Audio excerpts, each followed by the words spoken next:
Well, Dr. Rosina Allen-Khan is here with me. This is your constituency, yes, isn't it? Exactly. So when I talked to the Minister, she was saying, you know, the questions to answer from the Governor and the prison officers.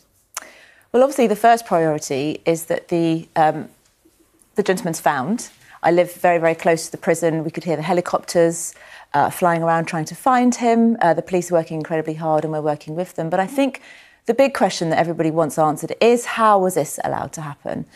And interestingly, I actually found out many months ago that there was an ongoing issue of staffing levels. As well as that, the prisoners were without water for 6 days. Now, there was one shift, Kay, last December, where on a night shift, there were only 7 staff members to look after 1,500 prison inmates. So what they had to do in order to make up the numbers was to actually ask people to stay and do a double shift to make up the shortfall.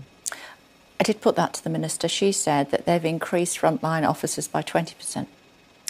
Well, I actually put this information to the Justice Secretary at the time and no answers have been forthcoming. But ultimately, where you have a prison service that is woefully understaffed, under-resourced, when you have crumbling buildings, when you have people not able to stay in sanitary conditions, and you have staff off with their mental health, staff off with exhaustion, you are going to be more open to incidents like this occurring. You know, Kay, actually, we had an escape from Wandsworth Prison many, many decades ago. We had Ronnie Biggs.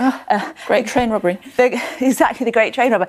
And this is like something out of a bad comedy movie. This shouldn't be happening. And all the jokes aside about how it happened and, you know, the fact that it sounds like a bad movie scene, there are people out there today in our communities who are really, really scared about what this means for them. Because if one person could do it, surely others can as well. Was he in the wrong category prison? He was on remand for terror offences.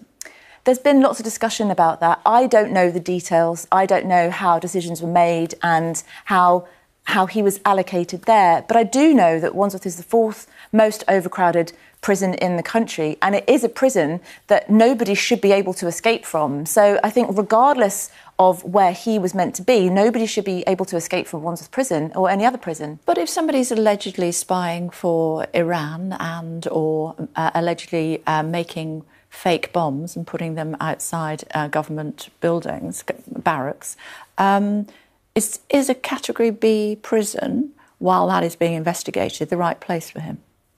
Again, I don't know the details of but you how must have a view. people have... Well, I know Wandsworth It's your Prison. constituency. Yeah, I mean, I know Wandsworth Prison. It has many, many people who are never going to see the light of day again in there, and nobody should be able to escape from there. But what concerns me is that this doesn't happen again. And when you have a prison service that has been so under-resourced and so understaffed, like so many of our other public services, I mean, we have schools falling down. We now have, you know, crumbling prison buildings such that people can't access clean water for 6 days. We're having an NHS on its knees. This is just a wider narrative of crumbling public services. And this has happened on the Tory government's watch. Yeah, I'm going to be putting some of that to the Shadow Home Secretary in the next few minutes or so. I'm sure she'll have some views on that as well. But, I mean, you talked about the water there. I just wanted to pick you up on that. I mean, what happened? The infrastructure there is so incredibly old and the buildings are really suffering, and it was absolutely shocking to discover that for 6 days there was no fresh running water for the inmates. And I raised this as a concern with the Justice Secretary, just as I did the understaffing of Wandsworth Prison. So it does sort of beg a belief that the Minister today is just sort of trying to sort of wash her hands of this. This is an endemic issue that hasn't happened overnight. She wouldn't have been able to, would she? Because there was no water. Well, she would if there's no water, exactly. So what's your understanding as the local MP as to what actually happened yesterday? Well, obviously, I'm part of the discussions with the police. There are things that I'm not allowed to share, but as many people would have heard, it was understood that he was working in the kitchen and he was able to escape by getting underneath a truck and leaving the premises, which is really, if you picture that in your mind, utterly, utterly scary. And I know that for us that live, you know, very locally and we're hearing the helicopters and knew that somebody was on the run, you know, like the community were understandably worried, but I don't think it's even just about the local community anymore. It's about the fact that there is someone out there who has been, well, he is on remand for some very, very serious things, and he's now on the loose. And so it's really important that the priorities that he's found. Do you not acknowledge, though, that the Governor also has a case to answer here? I think many, many people in this whole process are going to have to properly investigate what happened and have some very serious questions to answer.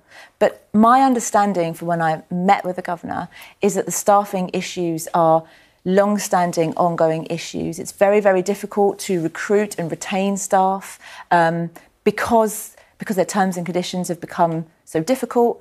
Many staff are off with their mental health because they're struggling with having to work double shifts to make up the shortfall.